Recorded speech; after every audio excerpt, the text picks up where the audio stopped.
इस वीडियो में मैं आपको क्वेरी सिलेक्टर के बारे में बताने वाला हूँ। ठीक है, तो ये एक देख सकते हैं, ये एक HTML का कोड है।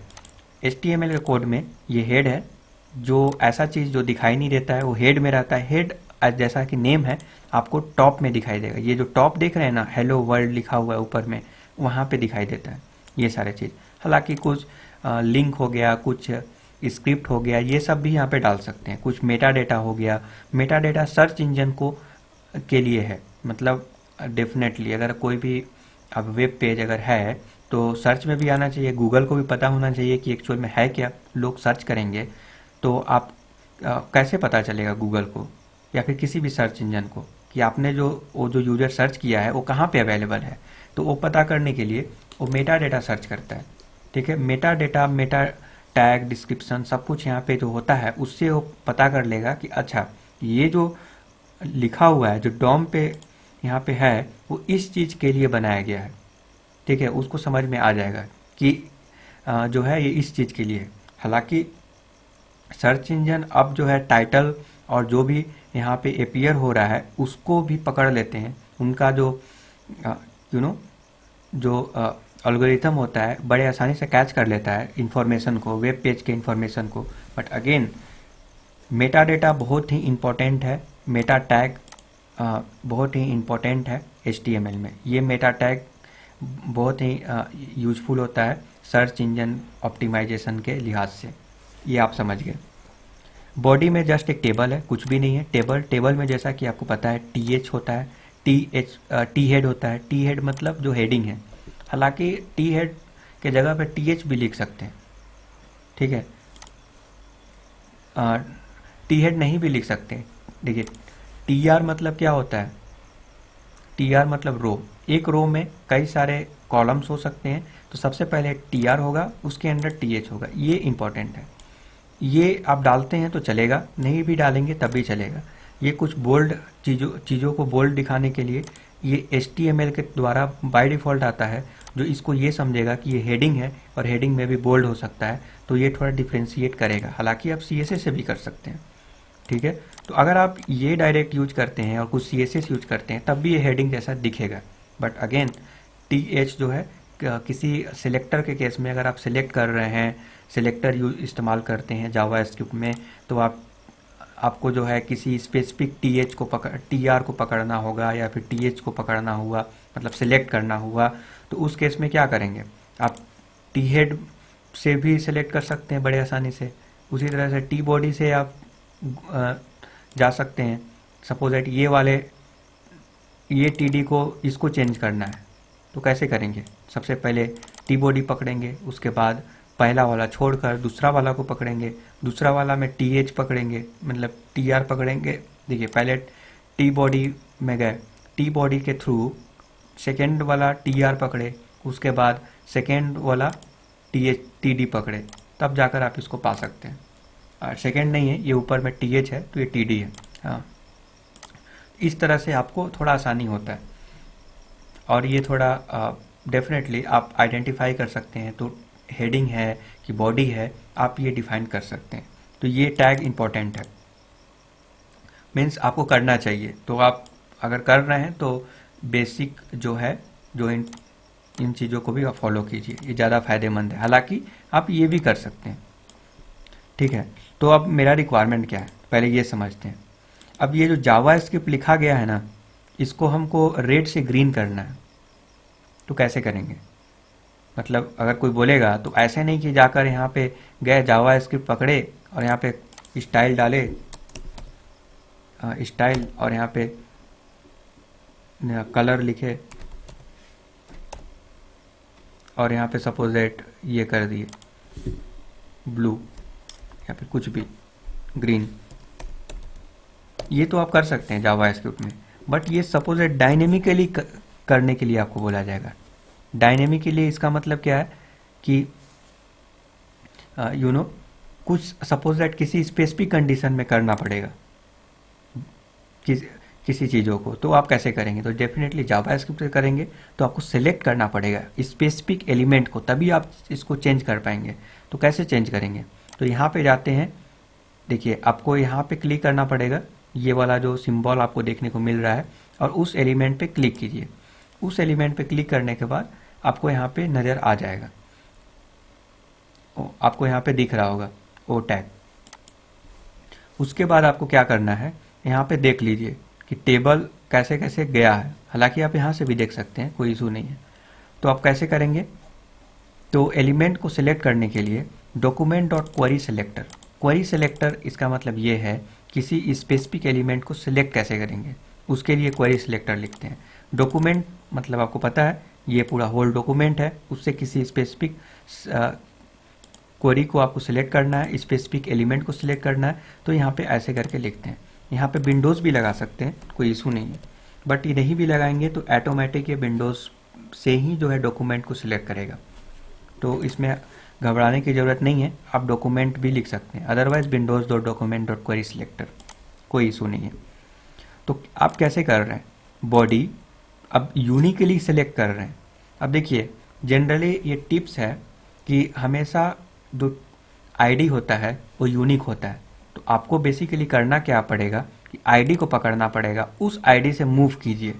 मीन्स ये पेरेंट हो गया, ये चाइल्ड हो गया, तो पेरेंट्स गए, उसके बाद चिल्ड्रेन, उसके बाद उसके चिल्ड्रेन, उसके बाद उसके चिल्ड्रेन, ऐसे कर करके मूव कीजिए। कैसे मूव करते हैं, तो ये रहा। तो बॉडी से मतलब कर रहे हैं तो हमेशा राइट एलिमेंट ही सिलेक्ट होगा, ठीक है। तो अगर किसी स्पेसिफिक एलिमेंट को सिलेक्ट करना है तो, अदरवाइज सपोज दैट एक क्लास है, सपोज दैट इसको भी चेंज करना है, इसको भी चेंज करना है, इसको भी, मतलब साइमल्टेनियसली 3-4 एलिमेंट को चेंज करना है, तो उस केस में क्या होगा, क्लास होगा, क्लास को पकड़ना पड़ेगा। तो क्लास उस केस में बेटर हो जाता है, वो क्लास जहाँ जहाँ भी यूज हुआ है उसको पकड़ कर आप चेंज कर दीजिए। बट अगर किसी स्पेसिफिक एलिमेंट को ही अगर चेंज करना है तो उसमें ये काम कर जाएगा। तो बॉडी हो गया, उसके बाद एरो मार्क देते हैं, फिर टेबल में आ गए। तो कैसे मूव कर रहे हैं, बॉडी फिर टेबल, टेबल के बाद यहाँ पे देख सकते हैं टी बॉडी में गए, क्योंकि टी बॉडी में हमारा ये जावा स्क्रिप्ट लिखा गया है। ओके, टी बॉडी में गए तो टी आर में गए, क्योंकि अगेन उसमें बहुत सारे टी आर हैं, तो टी आर पकड़े। टी आर में nth चाइल्ड, nth चाइल्ड इसका मतलब है कि कौन से चिल्ड्रेन को आपको पकड़ना है टी आर के, ठीक है। तो टी बॉडी में बहुत सारे टी आर हैं, किसको पकड़ना है, तो आप बोल रहे हैं कि सेकेंड वाले को। तो ये हुआ फर्स्ट, ये हुआ सेकेंड, सेकेंड वाले को पकड़ लिए, इसका मतलब है कि इसको आप सिलेक्ट कर लिए, अभी तक यहाँ तक है। ओके, अगर यहीं पे अगर पूरा ये सिलेक्ट हो चुका है अभी तक यहाँ तक, उसके बाद आपको टी डी पकड़ना है। तो टी डी कहाँ पे है, तो टी डी यहाँ पे है, ये सारे टी डी हैं। अब टी डी nth चाइल्ड 3, मतलब थर्ड चिल्ड्रेन को पकड़ना है। तो ये हुआ थर्ड चिल्ड्रेन, 1 2 3, ठीक है। तो ये टी डी है, ये थर्ड चिल्ड्रेन है, तो इसको आप पकड़ लिए। अब इसको आप पकड़ कर क्या कर रहे हैं, इसको एक वेरिएबल में सेट कर दिए। ये क्या है, ऑब्जेक्ट है, आपने इस ऑब्जेक्ट को पकड़ लिया, इसका मतलब इसको आपने सेलेक्ट कर लिया। अब इस ऑब्जेक्ट के थ्रू अगर सपोज दैट कलर को चेंज करना है तो dot style dot colour is equal to red आप लिख सकते हैं। रेड करेंगे तो रेड हो जाएगा, ग्रीन करेंगे तो ग्रीन हो जाएगा। अगेन एलिमेंट को आप पकड़े, एलिमेंट मतलब वो सिलेक्ट कर लिए, ये ऑब्जेक्ट है, उस ऑब्जेक्ट को यूज करके स्टाइल को किए, स्टाइल बैकग्राउंड। ये देखिए सिंटैक्स है, जावा स्क्रिप्ट में ये सिंटैक्स आपको आना चाहिए। हालांकि आप जो है करते करते आपको समझ में आ जाएगा, जस्ट आपको कंसोल में जाना है और सपोज दैट आपने इसको सिलेक्ट किया, मैं आपको दिखाता हूँ, आपको वो सेम चीज़ यहाँ पे करके आप चेक कर लीजिए, ये अगर वर्क कर रहा है तब आप कोड में इंक्लूड कर सकते हैं। ओके, तो मैं अब क्या करूँगा, इसको सिलेक्ट कर दिया, अब रेड को सपोज दैट यहाँ पे मुझे करना है क्या, ग्रीन,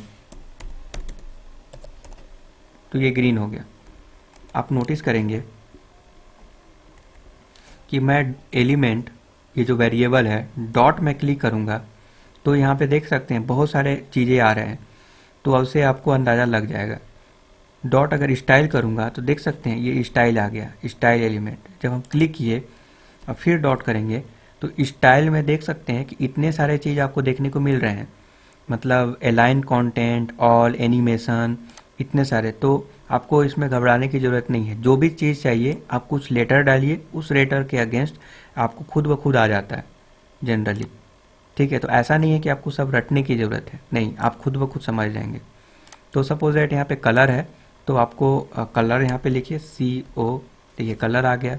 कलर में भी कई सारे चीज़ें हैं, तो आपको केवल कलर चेंज करना है तो कलर सेलेक्ट कर लीजिए।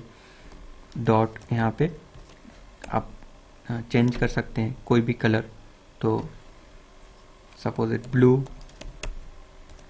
ये ब्लू हो गया। ये चीज़ अगर यहाँ पे काम कर जाता है तो सेम चीज़ जो है आपको कोड में भी चिपका देना पड़ेगा। ये काम किया, इसको उठाया और यहाँ पे लिख दिए। तो बेसिकली यहाँ पे किया क्या गया, एलिमेंट को पकड़ के बैकग्राउंड को वाइट किया गया है और कलर को रेड किया गया है। तो देख सकते हैं जावास्क्रिप्ट की मदद से आप CSS भी CSS एक तो ये क्या है, CSS का ही कोड बोल सकते हैं एक तरह से। ठीक है, स्टाइल मतलब क्या है, ये इनलाइन CSS के अंतर्गत ये आता है। तो डेट्स वाई जो है यहाँ पे ऐसे भी जावास्क्रिप्ट के थ्रू भी आप कर सकते हैं। तो अब कुछ भी चीज़ हुआ उसको आप सेलेक्ट करिए, यहाँ पे चेक कीजिए, राइट क्लिक करिए। आप यहाँ से भी सेलेक्ट कर सकते हैं कॉपी सेलेक्टर, और उसके ऊपर कोड लिखिए। ये सिलेक्ट हो गया, ये सिलेक्टर है आपका। ठीक है, अदरवाइज अगर 2-3 सेलेक्ट, सपोज एट मार्क को भी रेड करना है, मार्क को रेड करना है, इसको रेड करना है और इसको रेड करना है, तो फिर स्पेसिफिक ऐसा सिलेक्टर ढूंढना पड़ेगा जो तीनों में वर्क करे। तो इस केस में क्लास हो सकता है, क्लास तीनों में यूज कर लीजिए। तीनों में अगर क्लास अगर यूज करेंगे तो वो चेंज कर सकते हैं। तो ये सारे चीज़ें हैं। सपोज दैट ये मार्क लिखा हुआ है, इसको कन्वर्ट करके आपको ऐसा करना है कि इसमें कोई टाइप भी कर सके, मतलब मार्क करके आए और ये इनपुट बॉक्स है तो भी कर सकते हैं। ठीक है, अब एक चीज़ मैं आपको और बता देता हूँ। ये तो हुआ जावास्क्रिप्ट, वेनिला जावास्क्रिप्ट के बारे में। बट कभी काल होता क्या है कि आपको jQuery यूज करना पड़ सकता है। jQuery थोड़ा कोड को सिंप्लीफाई कर देता है। ये जो देख सकते हैं jQuery काफ़ी ज़्यादा पॉपुलर है, आज के डेट में भी पॉपुलर है, उतना पॉपुलर नहीं है एज़ कम्पेयर टू, क्योंकि बहुत सारे लाइब्रेरी वगैरह आ गए हैं। तो वहाँ पे वेनिला जावास्क्रिप्ट ही आप सीखिए, इसी का प्रैक्टिस करिए। ठीक है, बट आपको अगर jQuery अगर आता है तो ये थोड़ा बहुत एडवांटेज हो सकता है। हालांकि आज के डेट में jQuery का उतना चलन नहीं है, कम इस्तेमाल किया जाता है। बट सिलेक्टर के केस में सिलेक्टर बहुत ही बेहतरीन और कम कोड लिखना पड़ता है उसके लिए, इसीलिए उसका भी इस्तेमाल आप कर सकते हैं। तो उसके लिए आपको एक लाइब्रेरी इंक्लूड करना पड़ेगा और वो लाइब्रेरी का नाम है बूटस्ट्रैप। ठीक है, तो उसका भी सिलेक्टर इस्तेमाल कर सकते हैं। उसका सिलेक्टर और भी ईजी है, जस्ट आपको डॉलर लिखना होता है, डॉलर के बाद यहाँ पे सिलेक्टर लिखिए, जैसे कि ये वाला सिलेक्टर हो गया, और यहाँ पे डालिए, और यहाँ पे सपोज दैट आपको इतने सारे चीज़ यहाँ पे क्लिक है, क्लिक करा सकते हैं, उस पर क्लिक हो जाएगा। ठीक है, तो इस टाइप की चीज़ भी कर सकते हैं। हालांकि मैं रिकमेंड करूंगा कि आपको वेनिला जावास्क्रिप्ट सीखना चाहिए। यही वेनिला जावास्क्रिप्ट आपको मदद करेगा कोई भी लाइब्रेरी और फ्रेमवर्क को बेहतरीन तरीके से सीखने में। तो आई होप कि आपको ये समझ में आ गया होगा। किसी भी HTML के कोड को आप सेलेक्ट कर सकते, HTML के एलिमेंट को सेलेक्ट कर सकते हैं और उसके बिहेवियर को चेंज कर सकते हैं। इतना आपको जावास्क्रिप्ट में आना चाहिए।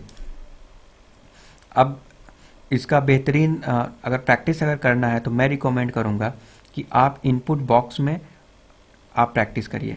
आपको करना क्या होगा कि इनपुट बॉक्स डिक्लेयर करना पड़ेगा। Input box in the sense कि फॉर्म में, ओके सॉरी, फॉर्म में, एक फॉर्म में कई सारे फील्ड कई सारे एलिमेंट हो सकते हैं, like input element, check box, select box, like that.